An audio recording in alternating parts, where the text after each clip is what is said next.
India 2025 के संदर्भ में निम्नलिखित में से कौन सा कथन जो है असत्य है? भारत का सबसे बड़ा सेमीकंडक्टर शो जो है सेमिकॉन इंडिया 2025 का उद्घाटन जो है आयोजन मुंबई में हुआ था। इस अवसर पर केंद्रीय इलेक्ट्रॉनिक एवं आईटी मंत्री अश्विनी वैष्णव जो है भारत में निर्मित पहली 32 bit microprocessor chip Vikram 3201 सौंपी थी। सेमिकॉन इंडिया 2025 की थीम अगली सेमीकंडक्टर महाशक्ति का निर्माण है और इसका उद्देश्य जो है भारत को सेमीकंडक्टर उत्पादन में महाशक्ति बनाना था। तो देखिए इसमें कौन सा गलत है, तो इसमें कथन जो है आपका ए यही गलत हो गया। ठीक है, क्योंकि जो इसका आयोजन जो है बंबई में ना होकर ये नई दिल्ली में किया गया था। आइए इसको थोड़ा सा समझते हैं।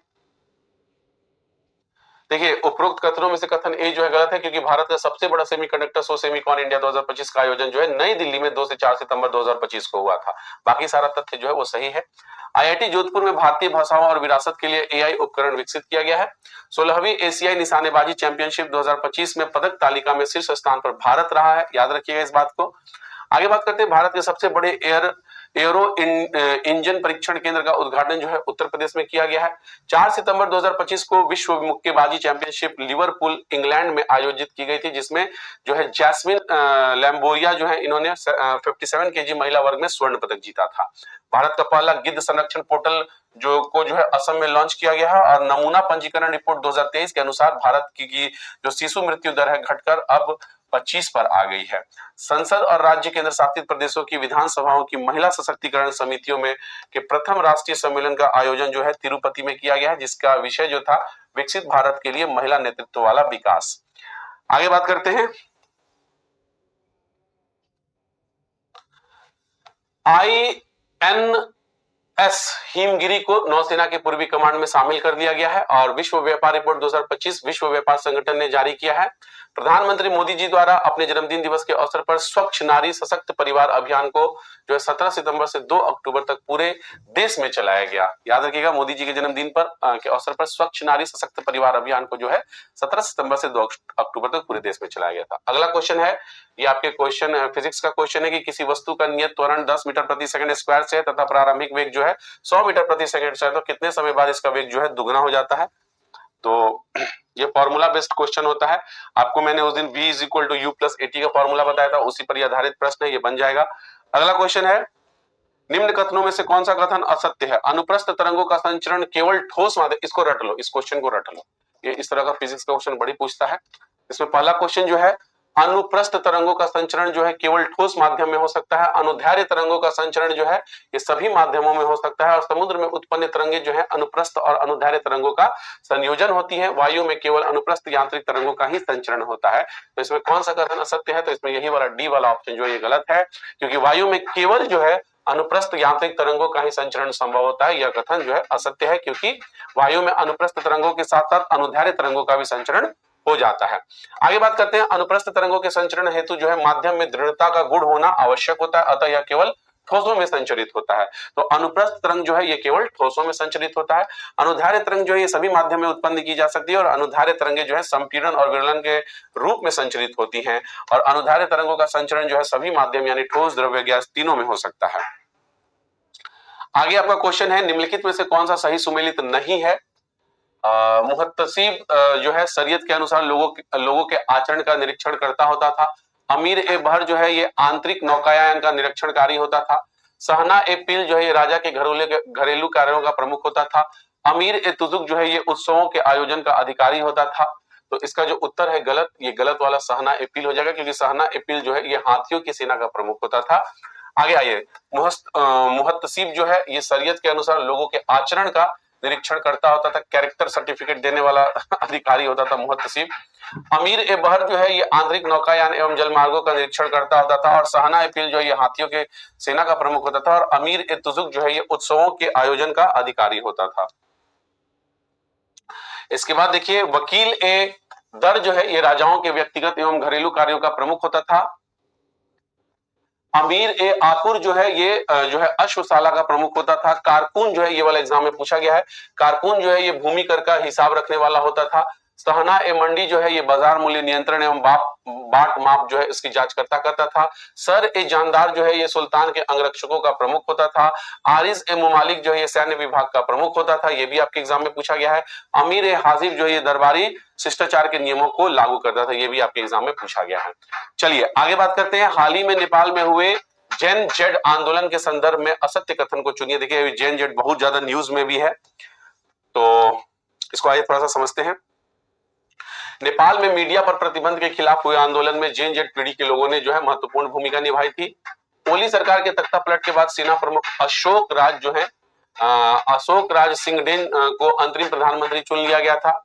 जैन जेड पीढ़ी का तात्पर्य जो लगभग 1997 से 2012 के बीच की जन्मे युवा पीढ़ी से है, उपयुक्त में से एक से अधिक।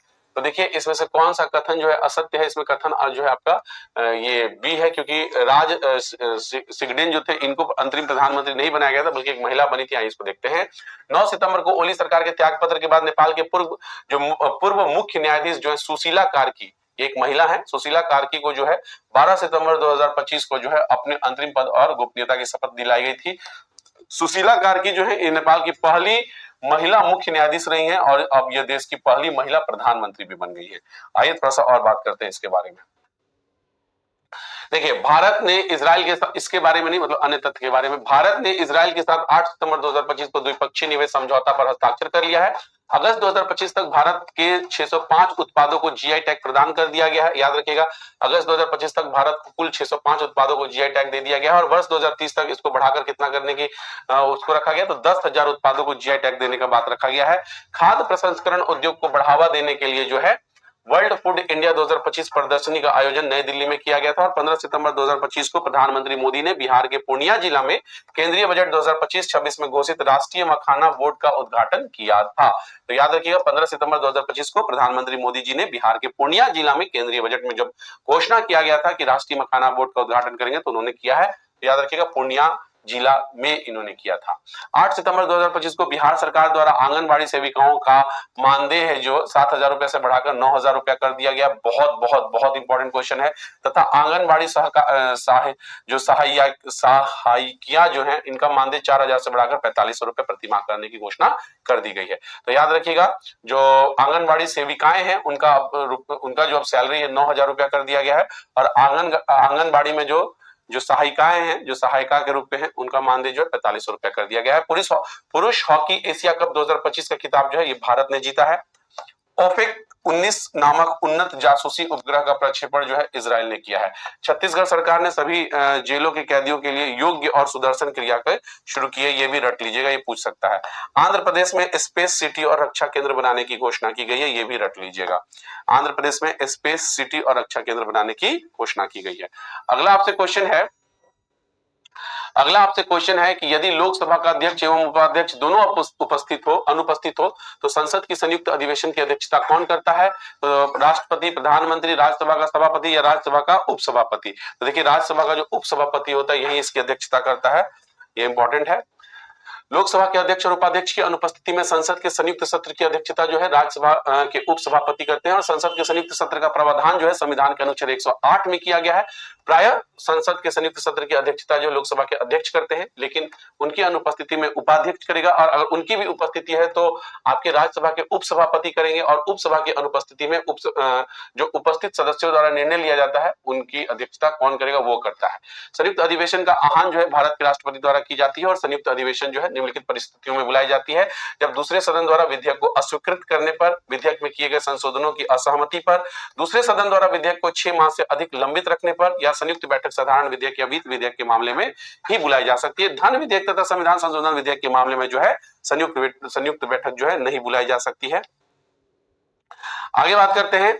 अभी तक संयुक्त बैठक 3 बार बुलाई गई है। एक दहेज प्रतिषेध विधेयक 1960 में, बैंक सेवा जो आयोग विधेयक है 1977 में और आतंकवाद निवारण विधेयक जो है 2002 में। चलिए आइए 61 नंबर क्वेश्चन पे। क्वेश्चन बोलता है निम्न में से किसे अमित्र घात के नाम से जाना जाता था? तो देखिए अमित्र घात के नाम से जो है बिंदुसार को जाना जाता था।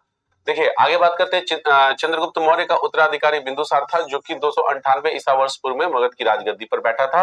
बिंदुसार जो है ये अमित्र घात नाम से भी जाना जाता है जिसका अर्थ होता है शत्रु विनाशक। बिंदुसार को वायु पुराण में भद्रसार या मद्रसार भी कहा गया तथा जैन ग्रंथों में सिंहसेन इसको कहा गया है।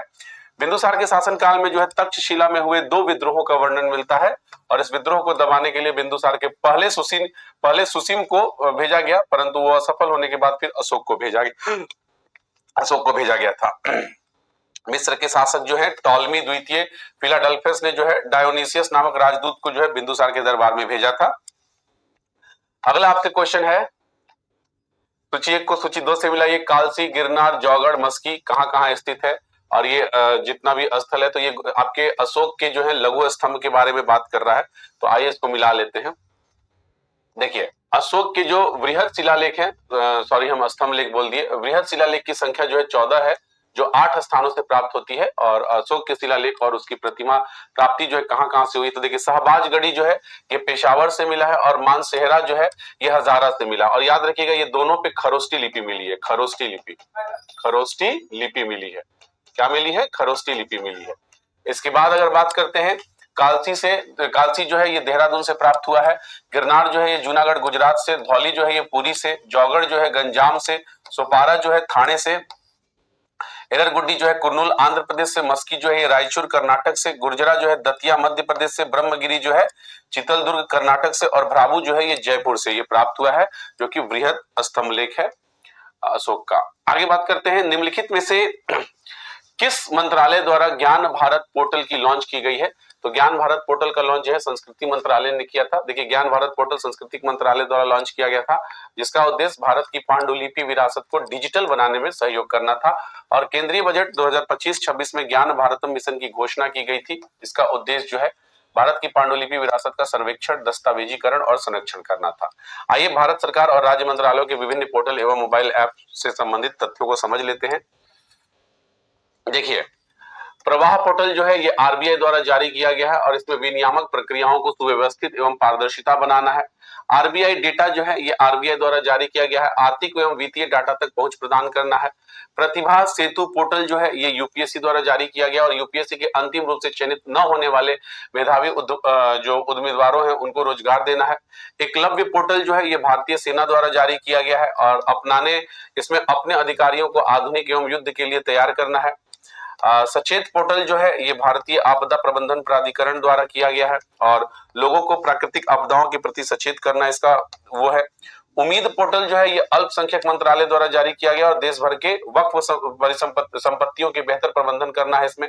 मित्र ऐप जो है ये सेबी द्वारा जारी किया गया है और इससे निवेशक जो है म्यूचुअल फंड वगैरह को जो है निवेश को ट्रैक कर सकते हैं। आगे बात करते हैं, एआई चैटबॉक्स जो सारथी है ये हरियाणा सरकार द्वारा जारी किया गया है। विजन पोर्टल जो है ये सरकारी नीतियों तक जनता की पहुंच को आसान बनाना है।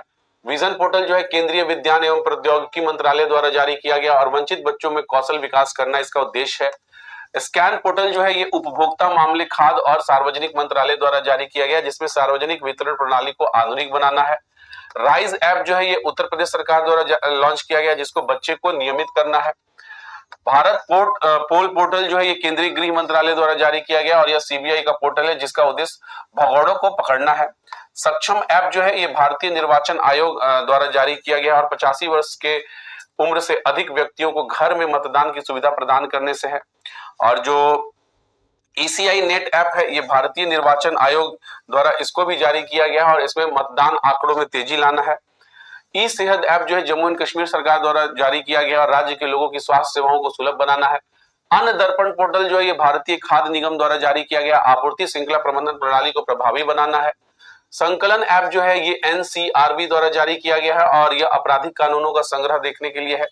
जागृति ऐप जो है ये उपभोक्ता मामले के विभिन्न विभाग द्वारा जारी किया गया, जिसमें उपभोक्ताओं को ऑनलाइन गतिविधियों के दौरान डाक जो पैटर्न से बचाना है वो इसका कार्य है।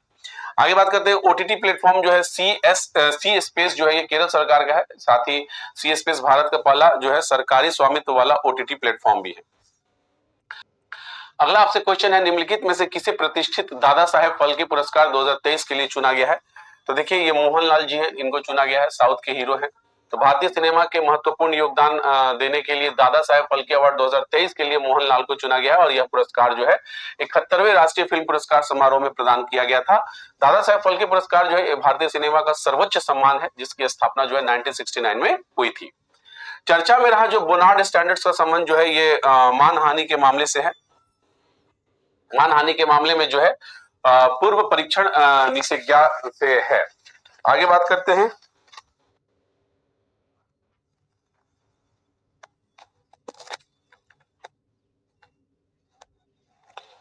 आगे बात करते हैं 21 सितंबर 2025 को बिहार के पटना के राजेंद्र नगर में 21 एकड़ के भूखंड पर निर्मित doctor APJ Abdul Kalam science city का उद्घाटन मुख्यमंत्री नीतीश कुमार ने किया है। हाल ही में झारखंड सरकार द्वारा ट्रांसजेंडर व्यक्तियों के समक्ष आने वाली समस्याओं एवं चुनौतियों के समाधान हेतु एक विशेष ट्रांसजेंडर सहायता इकाई का गठन किया गया है। दुनिया के पहले एआई जनरेटेड मंत्री डीएलआ जो है इसकी नियुक्ति जो है अल्बानिया देश ने किया है। भारत के आभूषण व्यापार को बढ़ावा देने के लिए जेदा जो सऊदी अरब में साजिक्स 2025 का शुभारंभ किया गया है। भारतीय नौसेना ने आईएनएस अरावली को जो है गुरुग्राम में शामिल कर लिया है। 13 सितंबर 2025 को मोदी ने जो है बैराबी सैरंग जो है मिजोरम रेल लाइन का उद्घाटन किया है। नरेंद्र मोदी जी ने ठीक है। बिहार की पहली जो महिला फीडे मास्टर हैं ये मरियम फातिमा बनी है, मरियम फातिमा। आगे बात करते हैं 21 सितंबर 2025 को बिहार सरकार द्वारा घोषणा किया गया था कि राज्य के बेरोजगार स्नातकों को 1000 रुपए मासिक भत्ते के साथ दिया जाएगा। हाल ही में होम बाउंड फिल्म जो है जिसके निर्देशक नीरज घायवान है उनको भारत की ऑस्कर प्रविष्टि के रूप में चुना गया है। होम बाउंड को राष्ट्रीय कृषि जो सम्मेलन रवि अभियान 2025 का है आयोजन नई दिल्ली में किया गया है और 15 सितंबर 2025 को प्रधानमंत्री मोदी जी द्वारा देश का पहला बास इथेनॉल संयंत्र का उद्घाटन जो है ये असम में किया गया है। अगला है कारण को और कूट को देखना है। तो कारण ए और कूट आर को पढ़िए और नीचे दिए गए कूट की सहायता से सही उत्तर को चुनिए। प्रोकैरियोटिक जीवों जैसे जीवाणुओं में केंद्रक अनुपस्थित होता है। केंद्रक झिल्ली के अभाव में इसमें केवल डीएनए युक्त केंद्र भाव पाया जाता है। तो इसमें पूछता है ए और आर दोनों सही है और आर ए का सही स्पष्टीकरण है। ए और आर दोनों सही है परंतु आर ए का सही स्पष्टीकरण नहीं है, यही वाला उत्तर होगा। देखिए प्रोकैरियोटिक जीव जो होते हैं जैसे कि जीवाणुओं में वास्तविक केंद्रक इसमें होता है जो अनुपस्थित होता है और इसमें अल्प विकसित केंद्रक पाया जाता है अर्थात केंद्र की एक निश्चित संरचना का अभाव होता है तथा इसके प्रमुख जो अवयव हैं केंद्रक, काला, गुणसूत्र, केंद्रिका आदि इसमें जो है सब अनुपस्थित होता है। वास्तव में केंद्रक के स्थान पर इसमें नग्न डीएनए पाया जाता है जिसे आरभी केंद्रक या केंद्रक कहा जाता है। यूकार्योटिक्स में केंद्रक जो है दोहरी झिल्ली द्वारा कोशिका द्रव्य से अलग होता है और प्रोकैरियोटिक्स कोशिकाओं में कोई भी झिल्ली युक्त अंगक नहीं होता है। इसके क्रोमोसोम्स के स्थान पर न्यूक्लिक अम्ल होते हैं और उनमें जो है केवल छोटे छोटे राइबोसोम्स अंगक के रूप में होते हैं और जीवधारियों में जो कायिक वृद्धि हेतु कोशिकाएं विभाजित होती रहती है। अगला है निम्नलिखित कथनों पर विचार कीजिए। कथन एक, जाइलम रेशों की भित्तियां अत्यधिक मोटी होती हैं तथा केंद्रीय लेसर समाप्त हो जाता है। जाइलम जो है मृदुतक कोशिकाएं जीवित होती हैं और इनकी कोशिका भित्ति जो है एब्रिन की बनी होती है। तो कौन सा कथन इसमें सही है? तो देखिए इसमें जो ऑप्शन बी है वो सही होगा। आइए इसके एक्सप्लेनेशन को देखते हैं। देखिए जो जाइलम मृदुतक कोशिकाएं हैं ये जीवित होती हैं तथा इनकी कोशिका भित्ति जो है ये सेलुलोज की बनी होती है और जाइलम रेशों की भित्तियां जो है अत्यधिक मोटी होती हैं और केंद्रीय लेसर समाप्त हो जाता है। जाइलम का बात करते तो इसका काम जल परिवहन करना है ऊपर की ओर नीचे से। फोलेम की अगर बात करते तो ये भोजन परिवहन करता है, इसकी दोनों दिशाएं ऊपर और नीचे दोनों होती हैं। जाइलम में अधिकतर मृत कोशिकाएं होती हैं और फ्लोएम में अधिकतर जीवित कोशिकाएं होती हैं। ईआर अंतः कोशिकीय परिवहन तथा उत्पादक सतह के रूप में जो है कार्य करता है और गोल्गी क्वाय उपकरण, झिल्ली युक्त पुट्टिकाओं का स्तंभ, यह सब जो है यह कोशिकाओं में बने पदार्थों के संचयन, रूपांतरण और पैकेजिंग करता है। आगे आपसे क्वेश्चन है, मेंडल ने अपने अध्ययन के लिए निम्न में से किस लक्षण का चयन किया था?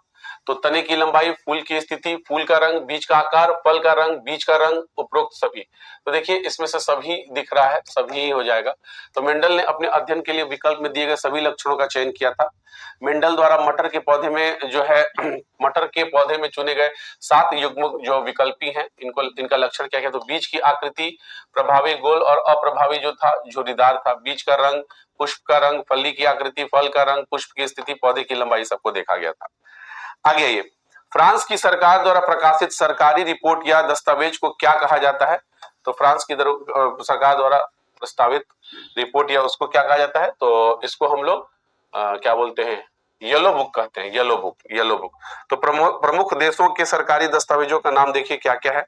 जैसे ग्रीन बुक जो है ये ईरान और इटली की सरकारी रिपोर्ट होती है, ग्रीन बुक। ऑरेंज बुक जो है ये नीदरलैंड की सरकारी रिपोर्ट या दस्तावेज होता है। व्हाइट बुक जो होता है ये पुर्तगाल, चीन और जर्मनी की सरकारी रिपोर्ट होती है। व्हाइट पेपर जो होता है ये ब्रिटेन सरकार की सरकारी रिपोर्ट होती है विशेष विषय पर। व्हाइट पेपर जो फिर होता है ये भारत सरकार की सरकारी रिपोर्ट होती है विशेष विषय पर। ब्लू बुक जो होता है ये ब्रिटेन सरकार की सरकारी रिपोर्ट होती है। ग्रे बुक जो होता है ये बेल्जियम और जापान की सरकारी रिपोर्ट है। येलो बुक जो है ये फ्रांस सरकार की सरकारी रिपोर्ट है। और ज्वाइंट पेपर जो होता है ये 2 या 2 से अधिक सरकारों की संयुक्त जो है रिपोर्ट होती है। अगला क्वेश्चन है, लाल पांडा तथा नीलगिरी तहर जो है निम्नलिखित में से किन जातियों का उदाहरण है? तो ये दोनों जो है आपके संकटग्रस्त जातियां हैं। आइए इसको थोड़ा सा देखते हैं। देखिए ऐसी संकटग्रस्त प्रजातियां क्या होती है? ऐसी प्रजातियों का जो है वनों से विलुप्त होने का खतरा बना रहता है और इसके वयस्क सदस्यों की संख्या जो है केवल 250 या उससे भी कम शेष रह जाती है, उसको हम लोग संकटग्रस्त में डालते हैं। जैसे संगाई, हिरण, शेर जैसी पूंछ वाला बंदर, मकॉक बंदर जिसको कहा जाता है, नीलगिरी तहर और लाल पांडा, ये सब आपके संकटग्रस्त में आते हैं। लाल पांडा जो है ये भारत के पूर्वी हिमालय क्षेत्र में 1500 से 4000 मीटर की ऊंचाई पर पाया जाता है और यह मुख्यतः शाकाहारी होता है। यह पूर्वी हिमाचल और दक्षिण पश्चिम चीन का जो है वृक्षवासी स्तनपायी जीव है और इसे अरुणाचल प्रदेश में कैट बियर के नाम से भी जानते हैं। नीलगिरी तहर एक पहाड़ी जो बकरा है जैसे जानवर होता है, बकरा जैसा जानवर होता है, जो दक्षिण भारत के पश्चिमी भाग में पाया जाता है और खासकर तमिलनाडु और केरल में। यह तमिलनाडु का जो है राज्य पशु भी है और नीलगिरी जो है आइस बैक्स भी इसको कहा जाता है। तमिलनाडु सरकार ने इसकी सुरक्षा के दृष्टिकोण से 5 वर्ष के लिए प्रोजेक्ट नीलगिरी तहर की शुरुआत भी की थी और इसकी अवधि जो है 2022 से 27 तक रखी गई है। आगे बात करते हैं।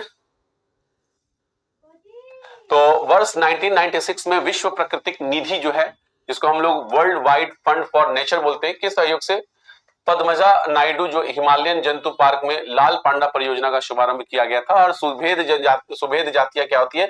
जिस प्रजाति की वनों में संकटग्रस्त हो जाने की संभावना हो या यदि प्रजाति की संख्या 10 वर्षों में 50% से अधिक की कमी दर्ज की गई हो, उसको हम लोग सुभद्र प्रजाति के अंतर्गत लाते हैं। और कुछ प्रमुख प्रजातियों को सुभेद श्रेणी में डाला गया, जिसमें तेंदुआ है, एक सींग वाला गेंडा है, चीता है, भारतीय बाइसन है, समुद्री गाय है, स्थूल भालू है इत्यादि। विलुप्त वाले को क्या बोलते हैं? तो जिस प्रजाति का कोई सदस्य जीवित न हो तथा विश्व के सभी आवासों में उनकी संख्या समाप्त हो चुकी हो, इसको हम लोग विलुप्त बोलते हैं। और जैसे डोडो हो गया, स्टीलर्स हो गया, स्टीलर सी काऊ, ये सब हो गया। दुर्लभ प्रजाति क्या है? तो संसार में इन प्रजातियों की संख्या बहुत कम है और ये प्रजातियां कुछ स्थानों पर ही सीमित हैं या बड़े क्षेत्रों में जो है विरल रूप से बिखरी हुई है, इनको हम लोग बोलते हैं।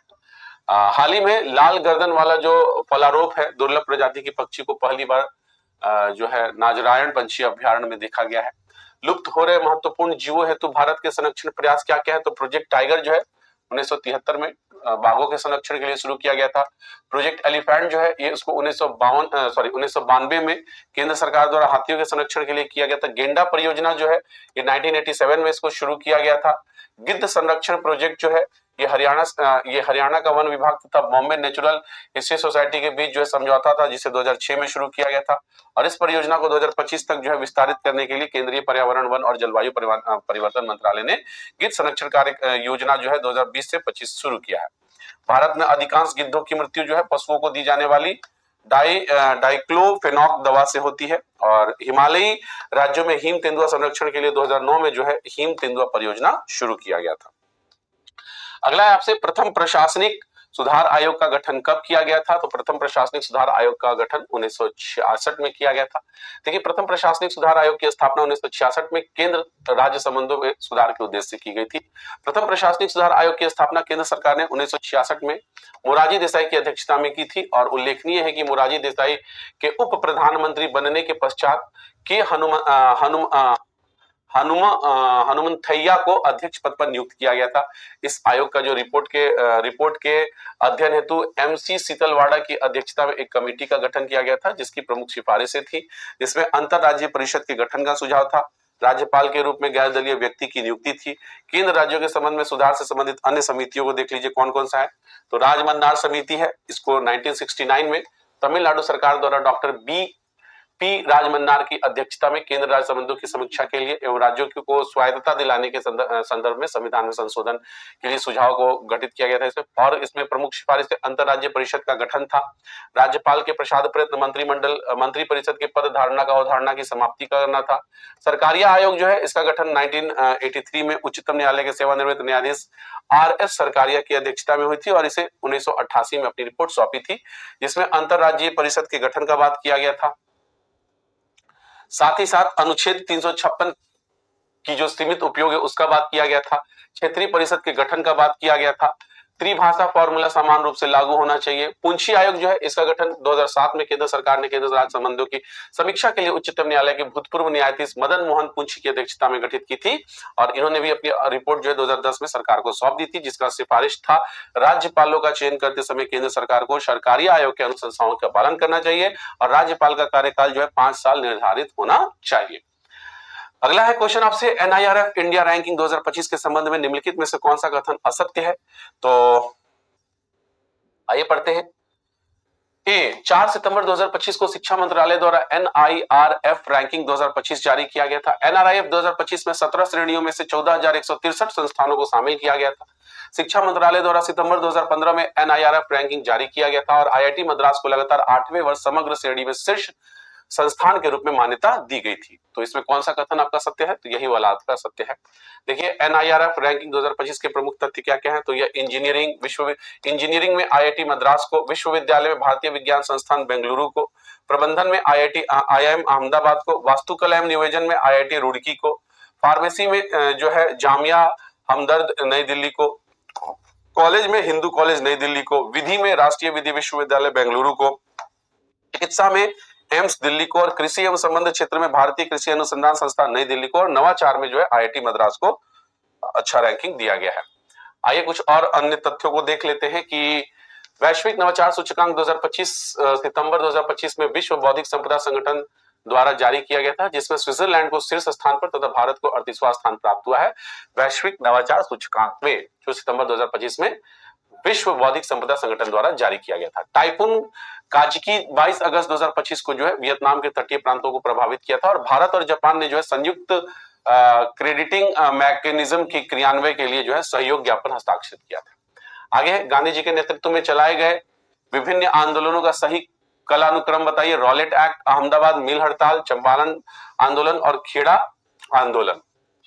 तो देखिए आप ऐसे याद करिएगा, चंपारण के आप याद रखिएगा, उसके बाद आपका फिर रॉलेट एक्ट आएगा। तो सी से चंपारण, ए से अहमदाबाद, के से खेड़ा, आर से रॉलेट एक्ट। इस तरह से इसको आप बिठा लीजिएगा। आइए देखिए, चंपारण जो है 1917 में हुआ था और अहमदाबाद मिल हड़ताल जो ये 1918 में हुआ था, पहले यही हुआ था, और खेड़ा आंदोलन जो है ये 1918 में हुआ था। इसके बाद जो है आपका रॉलेट एक्ट 18 मार्च 1919 को आया था। अभी आपको यही मैंने बताया। अगला क्वेश्चन है आपसे कि कुका आंदोलन का प्रमुख उद्देश्य क्या था? तो जमींदारी प्रथा को समाप्त करना, सिख धर्म में प्रचलित बुराइयों को दूर करना, अंग्रेजी शासन व्यवस्था को उखाड़ फेंकना, देश के जो है कि सांप्रदायिकता को समाप्त करना। तो देखिए कुका आंदोलन का प्रमुख उद्देश्य जो था सिख धर्म में प्रचलित बुराइयों को समाप्त करना था और यह आंदोलन जो है 1840 से 1872 तक चलाया गया था। इस आंदोलन की शुरुआत जो है 1840 ईस्वी में सियान साहब अर्थात जो भगत जवाहर मल हैं इनके द्वारा चलाया गया था और उत्तर पश्चिमी सीमा प्रांत में जो हाजरा में कुका आंदोलन है इसका इन्होंने अपना मुख्यालय बनाया था। कुका आंदोलन के सामाजिक सुधारों में जाति एवं अंतर जातीय विवाहों पर लगे प्रतिबंधों को समाप्त करना, मांस तथा नशीले वस्तुओं का परित्याग करना इत्यादि था। कुकाओं का पहला विद्रोह जो है राम सिंह कुका के अधीन 1869 ईस्वी में फिरोजपुर में हुआ था। राम सिंह कुका का मूल उद्देश्य जो है देश से ब्रिटिश सत्ता को उखाड़ फेंकना था और बाद में इसकी गिरफ्तारी करके रंगून भेज देना था। बाबा राम सिंह ने जो है नामधारी आंदोलन चलाया था और नामधारी आंदोलन का जो है मद निषेध, गौ मांस निषेध, वृक्ष पूजा और महिलाओं की समानताओं पर बल देना था। आगे बात करते हैं लॉर्ड रिपन के संबंध में असत्य कथन की पहचान कीजिए। प्रथम कारखाना अधिनियम इन्हीं के काल में पारित हुआ था। प्रथम नियमित जनगणना रिपन के कार्यकाल में हुआ था। वर्नाक्यूलर प्रेस एक्ट इन्होंने ही पारित किया था। रिपन का काल जो है स्थानीय स्वशासन का काल माना जाता है। इसमें से कौन सा कथन जो है असत्य है? तो देखिए वर्नाक्यूलर प्रेस एक्ट जो है इनके समय में नहीं आया था। वर्नाक्यूलर प्रेस एक्ट 1878 में लॉर्ड लीटन के द्वारा लाया गया था, ना कि रिपन के द्वारा।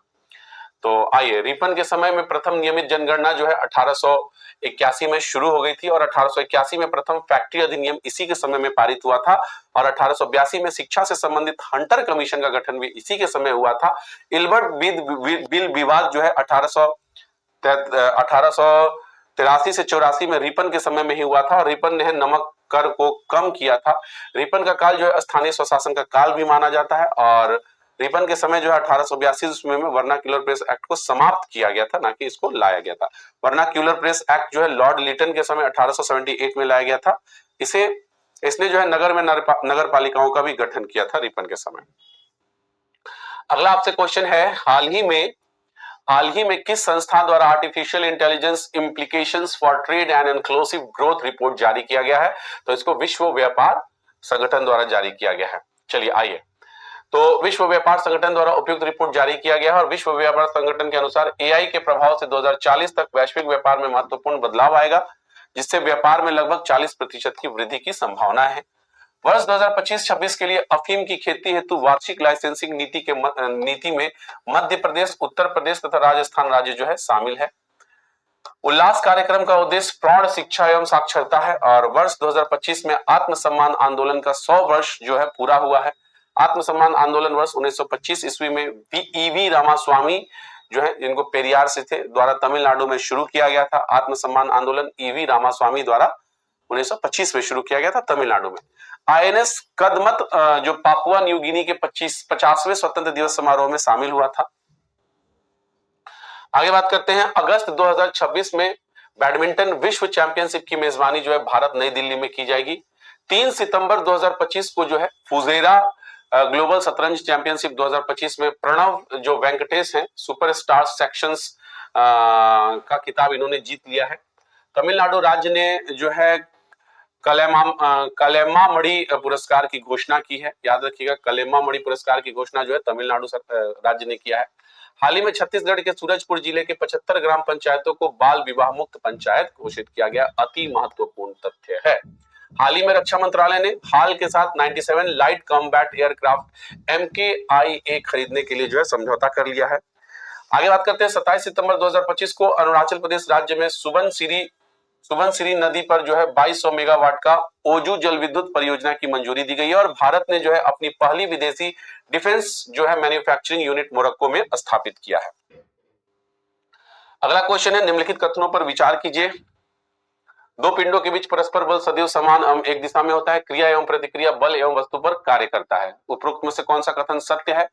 तो देखिए, उपरोक्त में से इनमें से कोई भी कथन सत्य नहीं है। देखिए, न्यूटन की गति के तृतीय नियम के अनुसार जब कोई वस्तु किसी दूसरी वस्तु पर बल लगाती है, तब दूसरी वस्तु भी पहली वस्तु पर विपरीत दिशा में बल लगाती है और एक वस्तु द्वारा लगाया गया बल जो होता है को क्रिया तथा दूसरी वस्तु द्वारा लगाए गए बल को प्रतिक्रिया कहते हैं अथवा प्रतिक्रिया की बराबर विपरीत दिशा में प्रतिक्रिया प्राप्त होती है और इसे ही क्रिया प्रतिक्रिया बल जो है अलग अलग वस्तुओं पर कार्य करता है। चलिए आगे बात करते हैं, कॉलम को मिलाना है कि किसका मान क्या होता है। जी का मान 9.8 मीटर पर सेकेंड स्क्वायर, बिल्कुल सही है। कैपिटल जी होता है ये सर्वाधिक जो है गुरुत्व स्थिरांक होता है, ये भी बिल्कुल सही है। फिर जो भार होता है ये mg होता है, बिल्कुल सही है ये भी। और जो मुक्त पतन जो होता है ये केवल गुरुत्वाकर्षण के कारण गति होती है, तो ये तो एकदम सही हो गया। 1 2 3 4 जिसमें भी है वही वाला, यानी कि डी ऑप्शन सही है। चलिए अगला क्वेश्चन है, 21 सितंबर 2025 को पटना हाईकोर्ट के मुख्य न्यायाधीश के रूप में किसने कार्यभार संभाला है?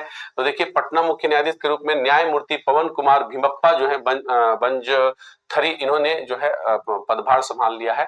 तो पटना हाईकोर्ट के मुख्य न्यायाधीश के रूप में न्यायमूर्ति पवन कुमार भीमप्पा बंजथरी जो है, इन्होंने 21 सितंबर 2025 को यह पदभार संभाला है। तो पवन कुमार भीमप्पा जो है इन्होंने संभाला। आइए, 26 अगस्त 2025 को भारतीय राष्ट्रीय राजमार्ग प्राधिकरण द्वारा टोल प्लाजा कर्मचारियों के बच्चों की शिक्षा में सहायता, वित्तीय बाधाओं को दूर करने, गुणवत्तापूर्ण शिक्षा तक समान पहुंच सुनिश्चित करने के लिए प्रोजेक्ट आरोहण जो है इसकी शुरुआत की गई है। तो याद रखिएगा, इसकी शुरुआत जो है NHAI द्वारा शुरू किया गया है। 15 सितंबर 2025 को प्रधानमंत्री मोदी ने राष्ट्रीय गोकुल मिशन के अंतर्गत बिहार के पूर्णिया में सेक्स जो सार्टेड सीमेन सुविधा है इसका उद्घाटन किया है। 16 सितंबर 2025 को बिहार के मुख्यमंत्री नीतीश कुमार ने राज्य के छात्र छात्राओं को उच्च शिक्षा प्रदान प्राप्त करने में सहायता के लिए 7 निश्चय कार्यक्रम के तहत चल रहा है स्टूडेंट क्रेडिट योजना को ब्याज मुक्त घोषित कर दिया है। देखिए कितना खुशखबरी का है, अच्छा बात है। आगे बात करते हैं कि बिहार सरकार द्वारा 2 अक्टूबर 2016 को 7 निश्चय योजना के तहत स्टूडेंट क्रेडिट कार्ड योजना की शुरुआत हुई थी। तो याद रखिएगा 7 निश्चय योजना के तहत जो है 2 अक्टूबर 2016 को इसकी शुरुआत हुई थी। अगस्त 2025 में संसद में 130वां संविधान संशोधन विधेयक 2025 पेश किया गया, जिसका उद्देश्य गंभीर आपराधिक आरोपों तथा लंबी हिरासत का सामना कर रहे मंत्रियों को उसके पद से हटाने से संबंधित है। हाल ही में सऊदी अरब और पाकिस्तान के बीच रक्षा समझौता पर हस्ताक्षर किया गया और भारत के बाहर पहला जन औषधि केंद्र मॉरिशस में स्थापित किया गया है। इसको भी रट लीजिएगा। अगला है नगर निगम के संदर्भ में निम्नलिखित में से कौन सा कथन असत्य है। नगर पालिका का मुख्य कार्यकारी अधिकारी मेयर होता है। मेयर जनता द्वारा प्रत्यक्ष रूप से निर्वाचित होता है और जो नगर निगम की नीतियों के क्रियान्वयन का उत्तरदायित्व होता है निगम आयुक्त को होता है। और नगर निगमों की आय का स्रोत का निर्धारण जो है राज्य विधानमंडल द्वारा की जाती है। तो इसमें से कौन सा कथन असत्य है, तो देखिए पहला ही असत्य है। इसका मेयर अधिकारी नहीं होता है, मुख्य कार्यकारी मेयर नहीं होता है। चलिए नगर निगम आयुक्त इसका मुख्य अधिकारी होता है, ठीक है। नगर पालिका का मुख्य कार्यकारी अधिकारी जो होता है नगर निगम आयुक्त होता है, ना कि मेयर होता है। देखिए नगर निगम के बारे में बात करते हैं तो नगर निगम का निर्माण बड़े शहरों जैसे मुंबई, दिल्ली, कोलकाता, हैदराबाद, बेंगलुरु और अन्य शहरों के लिए किया गया है। नगर निगम के 3 प्राधिकरण जिसमें से परिषद, अस्थायी समिति और आयुक्त होते हैं। और परिषद जो है निगम की जो है विचारात्मक एवं विधायी शाखा है और परिषद का मुख्य मेयर जो होता है, परिषद का प्रमुख जो होता है ये मेयर होता है, जिसका चुनाव जनता के प्रत्यक्ष रूप से किया जाता है और इसका प्रमुख कार्य जो है परिषद की बैठकों की अध्यक्षता करना है। नगर पालिकाओं का मुख्य जो कार्यकारी अधिकारी होता है वो नगर निगम आयुक्त होता है, जो कि परिषद और अस्थायी समिति के द्वारा लिए गए निर्णयों को लागू करने के लिए जिम्मेदार होता है। इसकी नियुक्ति जो होती है राज्य सरकार द्वारा की जाती है। नगर निगमों की आय के स्रोत का निर्धारण जो है राज्य विधानमंडल द्वारा ही किया जाता है। नगर निगम की स्थापना राज्य विधानमंडल द्वारा बनाए गए कानून के द्वारा होती है और शहरी स्थानीय निकाय का संबंध जो है संविधान के 74वें संविधान संशोधन अधिनियम 1992 से रहा है और इसके तहत संविधान में भाग 9A जोड़ा गया था तथा अनुच्छेद 243P से लेकर 243ZG तक इसका प्रावधान किया गया था। नगर पालिकाओं के सदस्यों की संख्या अगर हम बात करते हैं तो नगर की कुल जनसंख्या पर जो है निर्भर करती है। प्रीवी पर्स क्या है, तो प्रीवी पर्स जो है ये भारतीय रियासतों के पूर्व शासकों को दिया जाने वाला वार्षिक भत्ता होता था। देखिए प्रीवी पर्स जो है भारतीय रियासतों के पूर्व शासकों को दिया जाने वाला वार्षिक भत्ता होता था।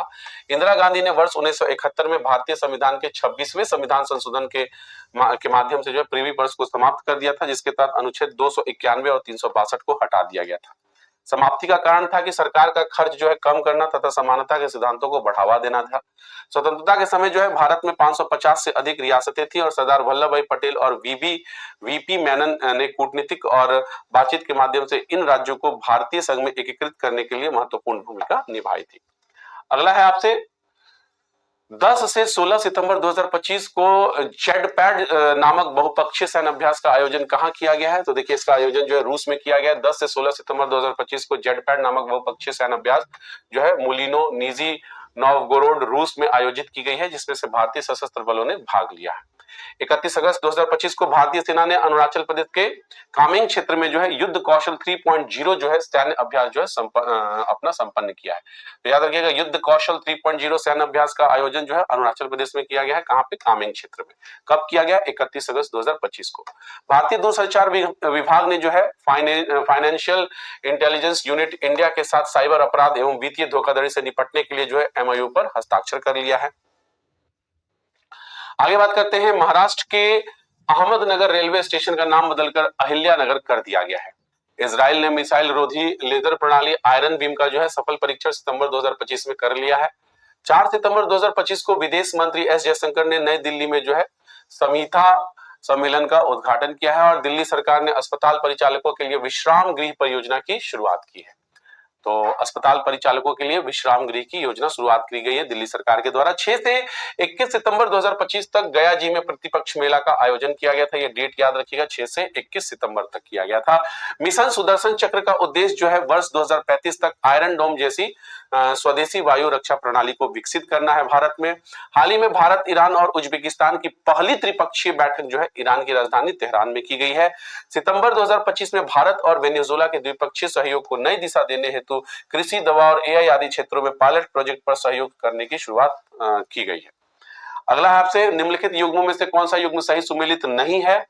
महाराष्ट्र के नए राज्यपाल जो है आचार्य देवव्रत हैं, फ्रांस के नए प्रधानमंत्री इमैनुअल मैक्रो हैं, यही वाला गलत है, बिल्कुल गलत है, ये तो हटे हैं।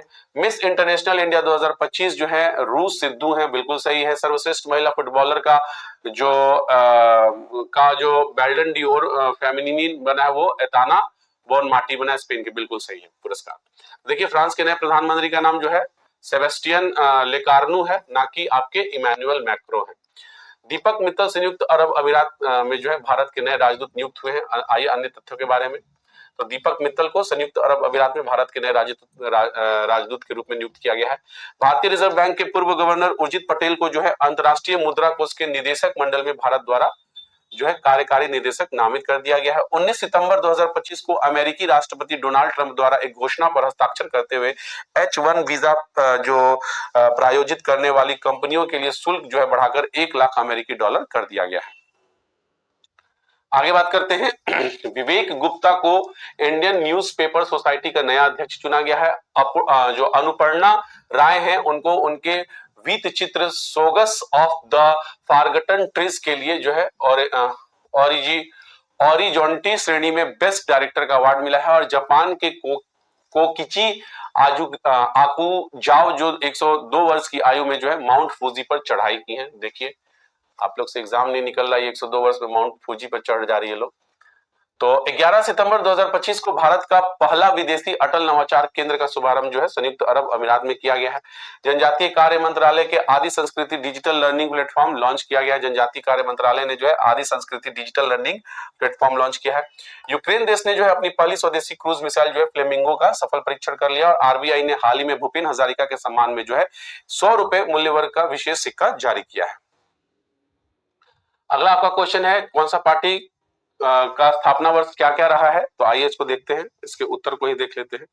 देखिए कांग्रेस जो है 1885 में बना था। जवाहरलाल नेहरू के नेतृत्व में इस दल का भारतीय राजनीति पर प्रभाव पड़ा था। भारतीय कम्युनिस्ट पार्टी मार्क्सवाद जो है 1964 में आया था। इसमें पूंजीवाद संप्रदायवाद का विरोध केरल और बंगाल में सर्वाधिक प्रभावी हुआ था। भारतीय जनता पार्टी की स्थापना 1980 में हुई थी और भारतीय जनसंघ को पुनर्जीवित कर इसकी स्थापना की गई थी। 2014 से केंद्र सरकार में भी यही है। बहुजन समाज पार्टी 1984 में आया था और काशीराम के नेतृत्व में गठित किया गया था। उत्तर प्रदेश की सबसे अधिक विस्तार है। नेशनल पीपुल्स पार्टी 2013 में आया था। पीए संगमा द्वारा स्थापित 2019 में राष्ट्रीय दल का दर्जा इसको प्राप्त हो गया था। आम आदमी पार्टी 2012 में आया था। अरविंद केजरीवाल और उनके सहयोगियों द्वारा इसको स्थापित किया गया था। ठीक है, तो यहां देखिए राष्ट्रीय जो दल है इनके लिए मान्यता है तो शर्त क्या है? यदि कोई दल लोकसभा अथवा विधानसभा के आम चुनाव में 4 या अधिक राज्यों में वैध मतों का 6% प्राप्त कर लेता है, साथ ही साथ वह किसी राज्य की या राज्यों से लोकसभा में कम से कम 4 सीट प्राप्त करता है तो उसको राष्ट्रीय राज्य का दर्जा मिलेगा। यदि कोई दल लोकसभा में 2% स्थान जीतता है तथा ये सदस्य जो है 3 विभिन्न राज्यों से चुने जाते हैं तो भी हो जाएगा। राजनीतिक दलों का जो एक महत्वपूर्ण कार्य जो है विशेषता लोकतंत्र में प्रतिनिधित्व प्रदान करना होता है। चलिए अगला क्वेश्चन है निम्नलिखित में से कौन सा उदाहरण शून्य कार्य से संबंधित है? घर्षण हीन चिकनी क्षैतिज मेज पर गतिमान पिंड, अपने सिर पर भार उठाकर एक स्थान पर खड़ा मनुष्य, या पृथ्वी के चारों ओर चक्कर लगाता चंद्रमा, या खुरदरे तल पर वस्तु को खींचने पर घर्षण बल द्वारा किया गया कार्य। तो देखिए इसमें जो उत्तर होगा आपका 1 2 3 तीनों होगा। 1 2 3 चौथा नहीं होगा। ठीक है, आइए अगले प्रश्न की ओर बढ़ते हैं। मेगास्थनीज ने भारतीय समाज को कितने जातियों में विभक्त किया था? तो मेगास्थनीज ने भारतीय समाज को जो है 5, 6, 7 या 9, तो 7 उसमें विभक्त किया था। देखिए मौर्यकालीन समाज की संरचना का ज्ञान हमें मुख्यतः कौटिल्य द्वारा रचित अर्थशास्त्र या मेगास्थनीज की यात्रा वृत्तांत इंडिका या अशोक के अभिलेखों या रुद्र दामन के जूनागढ़ अभिलेखों में मिलता है। मेगास्थनीज ने भारतीय समाज को 7 जातियों में विभक्त किया था जिसमें दार्शनिक, किसान, अहीर, कारीगर, शिल्पी, सैनिक और निरीक्षक थे। मौर्य काल में प्रचलित शब्द रूप दर्शक क्या था? तो मौर्य काल में जो प्रचलित शब्द रूप दर्शक है ये मुद्रा परीक्षण अधिकारी होते थे। आइए देखते हैं और चीजों को। देखिए करसारपण पड़ धारण जो है या सुवर्ण एवं निष्क जो है ये सब ये चांदी का बना होता था। ये जो आपका करसारपण पड़ और धड़ ये चांदी का था, स्वर्ण और निष्क सोने का था, माशक और काकर्णी ये तांबे का था, मौर्य वर्णों की राजनीतिक मुद्रा जो है ये पर्ण थी, जो चांदी के सिक्के होते थी। मुद्राओं का परीक्षण करने वाले अधिकारी को रूपदर्शक कहा जाता था और राज्य के शीर्षस्थ अधिकारियों को 48,000 पर्ण तथा सबसे निम्न अधिकारियों को 60 पर्ण वेतन मिलता था। पर्ण जो है ये 3/4 तोले के बराबर चांदी का सिक्का होता था और मयूर, पर्वत और अर्धचंद्र की छाप वाली आहत रजत मुद्राएं जो है मौर्य समाज की मान्य मुद्राएं थी। अगला है आपसे क्वेश्चन, जनगणना 2011 के अनुसार निम्नलिखित में से कौन सा राज्य जो है जनसंख्या घनत्व में दूसरे स्थान पर है? जनगणना 2011 के अनुसार निम्नलिखित में से कौन सा राज्य जनसंख्या घनत्व में दूसरे स्थान पर है? तो देखिए पश्चिमी चंपारण है। देखिए पश्चिमी चंपारण जो है 1028 है। जनगणना 2011 के अनुसार इसका जनसंख्या घनत्व जो होता है। और जनगणना का जो 2011 के अनुसार सर्वाधिक जनसंख्या घनत्व वाले राज्य वो बिहार है जिससे 1106 है। इसके बाद पश्चिम बंगाल है 1128, केरल 860, उत्तर प्रदेश 829 और हरियाणा जो है 573 है। न्यूनतम जनसंख्या घनत्व वाले 5 राज्य देख लीजिए, अरुणाचल प्रदेश है 17, मिजोरम है 52, सिक्किम है 86, मणिपुर है 115, नागालैंड है 119। जनगणना 2021 के अनुसार भारत का जनसंख्या घनत्व जो है 382 व्यक्ति प्रति वर्ग किलोमीटर था और सर्वाधिक जनसंख्या घनत्व वाले केंद्र शासित प्रदेश जो है वो दिल्ली है 11,320 और चंडीगढ़ 9,258 है। ये 9,258 है। न्यूनतम जनसंख्या घनत्व वाले केंद्र शासित प्रदेश में जो है अंडमान निकोबार है, अंडमान निकोबार, जिसमें 46 है। जनसंख्या घनत्व का तात्पर्य प्रति वर्ग किलोमीटर में निर्वासित औसत जनसंख्या से होती है। जनसंख्या घनत्व होता है कुल जनसंख्या बाई कुल क्षेत्रफल हो जाता है। वर्ष 2011 की जनगणना के अनुसार भारत का लिंगानुपात जो है 943 है, 943 है। आगे बात करते हैं 2011 की जनगणना के अनुसार देश की कुल जनसंख्या में नगरीय जनसंख्या जो है 31.2% है, जबकि ग्रामीण जनसंख्या जो है 68.8% है। वर्ष 2011 की जनगणना अनुसार केंद्र शासित प्रदेशों में दमन द्वीप जो है 618 का लिंगानुपात जो है सबसे न्यूनतम है। सर्वाधिक लिंगानुपात वाले केंद्र शासित प्रदेश में पुदुचेरी है जो 1037 है तथा द्वितीय स्थान जो है लक्षद्वीप का 947 के साथ। सर्वाधिक लिंगानुपात वाला राज्य जो है केरल है 1084 है। अगला क्वेश्चन है 8 सितंबर 2025 को मनाए गए अंतर्राष्ट्रीय साक्षरता दिवस का थीम क्या था? तो देखिए इसका थीम जो था डिजिटल युग में साक्षरता को बढ़ावा देना। आइए कुछ और तथ्य को समझते हैं। 10 सितंबर 2025 को मनाए गए विश्व आत्महत्या रोकथाम दिवस 2025 का विषय जो था आत्महत्या पर दृष्टिकोण बदलना है। हाल ही में WHO द्वारा मानसिक स्वास्थ्य पर अपनी रिपोर्ट जो है वर्ल्ड मेंटल टुडे तथा मेंटल हेल्थ एटलस 2024 जारी किया गया है। भारतीय पहल की शुरुआत जो है कृषि और जो प्रसंस्कृत उत्पाद निर्यात विकास प्राधिकरण अपेडा है उसके द्वारा शुरू किया गया, जिसका उद्देश्य कृषि खाद्य निर्यात को बढ़ावा देना है। 4 सितंबर 2025 को भूटान के प्रधानमंत्री शेरिंग तोब्गे जो है इन्होंने नालंदा विश्वविद्यालय की यात्रा की थी तथा राजगीर में भूटान मॉनेस्ट्री का उद्घाटन किया था। आगे बात करते हैं 23 अगस्त 2025 को डीआरडीओ ने मिशन दूरदर्शन चक्र के अंतर्गत जो है एकीकृत वायु रक्षा प्रणाली जो है IADWS का पहला उड़ान सफलतापूर्वक परीक्षण कर लिया है। राष्ट्रीय शिक्षक पुरस्कार 2025 से बिहार के 3 शिक्षकों को सम्मानित किया गया, जिसमें कुमार निधि हैं किशनगंज के, दिलीप कुमार सुपौल के हैं और प्रमोद कुमार जो है नालंदा के हैं। संयुक्त राष्ट्र ने जो है पश्चिम एशिया के उत्तरी गाजा पट्टी में आधिकारिक रूप से जो है पहला अकाल घोषित कर दिया है।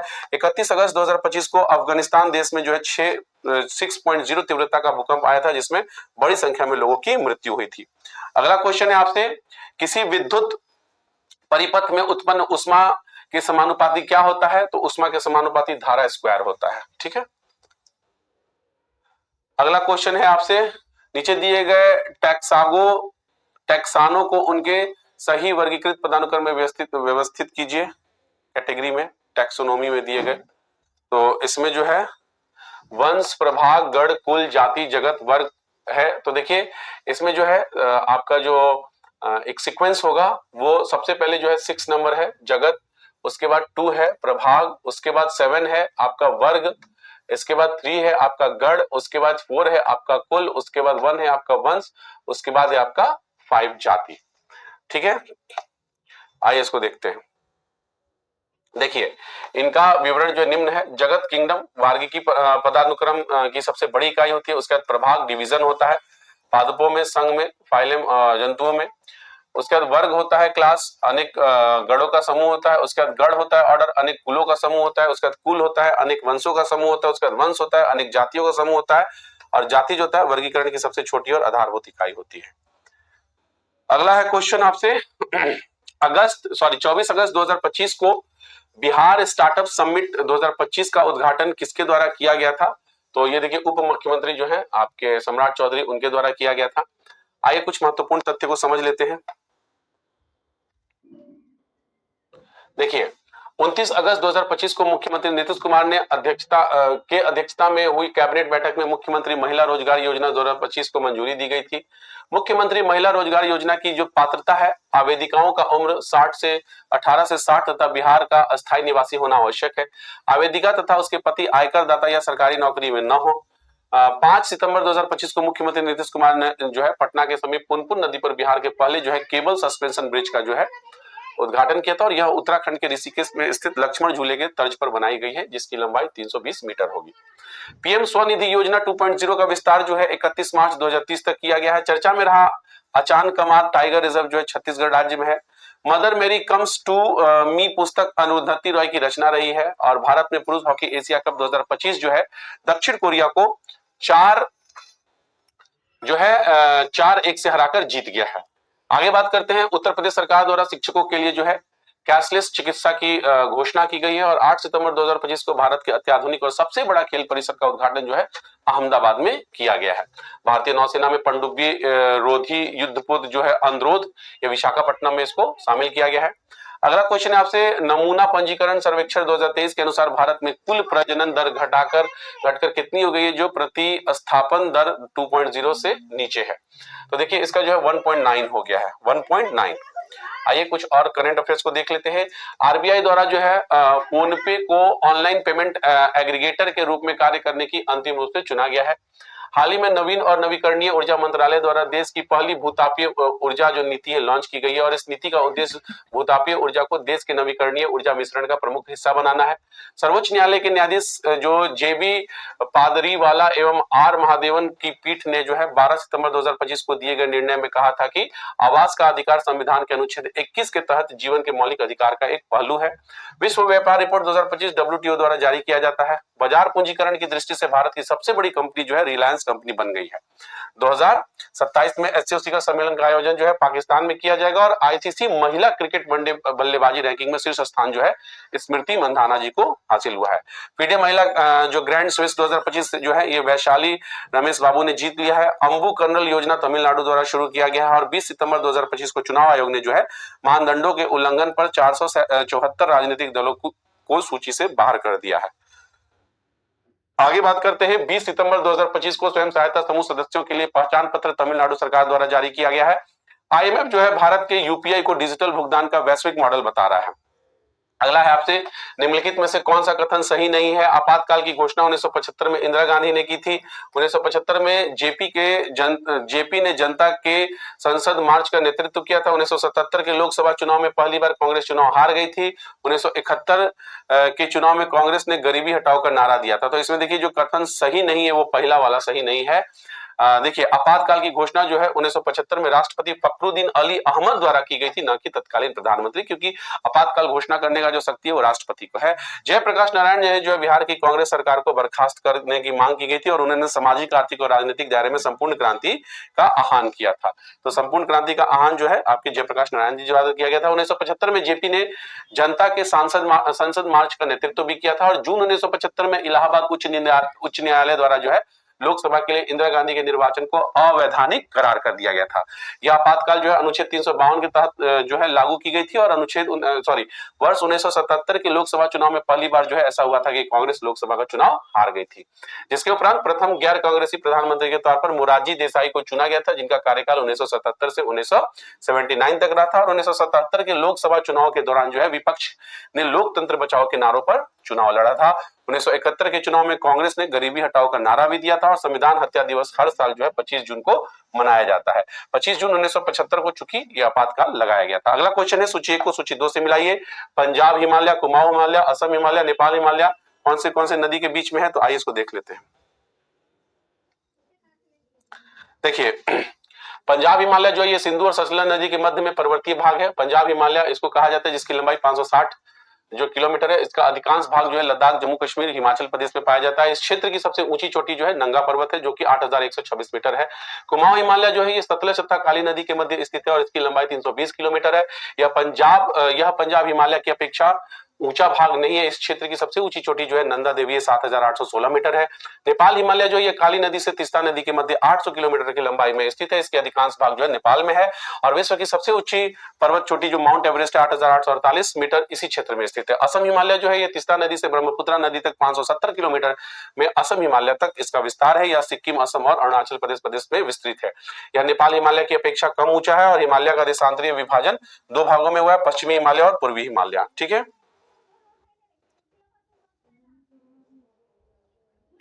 अगला क्वेश्चन है, बेल्लारी भारत के किस राज्य में स्थित है? तो बेल्लारी जो है कर्नाटक राज्य में स्थित है।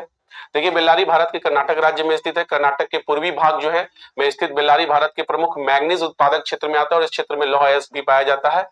आगे बात करते हैं, कोरापुट की खानें जो है उड़ीसा के पतमाली पहाड़ी पर स्थित है और यह बॉक्साइट उत्पादन के लिए प्रसिद्ध है। उड़ीसा के क्योंझर जो कालाहांडी तथा सुंदरगढ़ जो है ये मैग्नीज उत्पादन के लिए जाना जाता है। और छत्तीसगढ़ का जो बेलाडीला, दंतेवाड़ा, अरीडोगरी और दिल्ली राजहरा लौह अयस्क के लिए जाना जाता है। महाराष्ट्र एवं मध्य प्रदेश की सीमा पर मैग्नीज की पेटी भी स्थित है। इसका विस्तार जो है महाराष्ट्र के नागपुर एवं भंडारन तथा मध्य प्रदेश के बालाघाट एवं छिंदवाड़ा तक स्थित है। झारखंड के पलामू तथा लोहर दगा में उच्च कोटि का बॉक्साइट पाया जाता है। और कर्नाटक का बेलगांव जो है एवं बाबा बुदान की पहाड़ी ये बॉक्साइट के लिए जाना जाता है। कर्नाटक का कोलार फील्ड जो है चैंपियन रिफ तथा रायचूर जिला जो है कि हट्टी क्षेत्र में सोना पाया जाता है।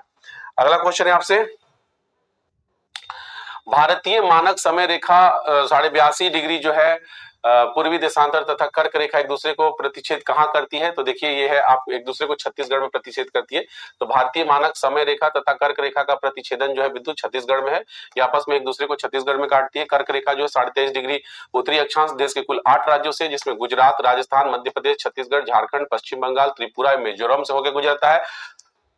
झारखंड की राजधानी रांची जो है कर्क रेखा के सबसे निकट होती है। भारत के पूर्वी और पश्चिमी घाट जो है नीलगिरी से मिलती है। भारतीय मानक यमुनोत्तर उत्तर प्रदेश के मिर्जापुर से होकर गुजरती है और यह मानक समय रेखा जो है 82.5 डिग्री पूर्वी देशांतर है और भारत के 5 राज्यों से गुजरती है। 82.5 डिग्री पूर्वी देशांतर जो है ये उत्तर प्रदेश, मध्य प्रदेश, छत्तीसगढ़, उड़ीसा और आंध्र प्रदेश राज्यों से होकर गुजरती है, जहां पे छत्तीसगढ़ में दोनों एक दूसरे को कट करते हैं। अगला है आपका क्वेश्चन कि निम्नलिखित युग्मों पर विचार कीजिए। Charles Darwin, Carolus Linnaeus, Carl Woese और आर.एच. हिटेकर, इसमें कौन सा पुस्तक है इन तीनों का? तो आइए देख लेते हैं इसको जल्दी से। देखिए दिए गए युग्मों में से कोई भी युग्म जो है सुमेलित नहीं है। चार्ल्स डार्विन ने जैव विकास की अवधारणा को समझने हेतु प्राकृतिक चयनवाद यानी थ्योरी ऑफ नेचुरल सिलेक्शन का प्रतिपादन किया था, जिसे 1859 में अपनी पुस्तक द ओरिजिन ऑफ स्पीसीज में प्रकाशित किया था। कैरोलस लिनियस जो है इन्होंने द्विनाम पद्धति का उदाहरण सहित प्रतिपादन अपनी पुस्तक सिस्टेमा नेचुरी में किया था। कार्ल्स बोस जो है इन्होंने मोनेरा जगत के प्रोकार्योटिक जीवों को आर्किडा एवं बैक्टीरिया नामक दो डोमिनो एवं शेष यूकार्योटिक्स जीवों को यूकैरिया डोमेन में विभाजित कर 3 डोमेन प्रणाली का प्रतिपादन किया था। आर.एच. हिटेकर ने सभी सजीवों को 5 जगत मोनेरा, प्रोटिस्टा, फंजाई, प्लांटी और एनिमेलिया में विभक्त किया था। अगला क्वेश्चन है आपसे, कोशिका सिद्धांत के संदर्भ में कितने कथन गलत है? कोशिका सिद्धांत स्लाइडेन और स्वान ने प्रतिपादित किया था। सभी कोशिकाएं पूर्व स्थित कोशिकाओं से निर्मित होती है, कोशिकाओं द्वारा उत्तकों का निर्माण होता है। तो देखिए इसमें कोई भी कथन जो है आपका गलत नहीं है।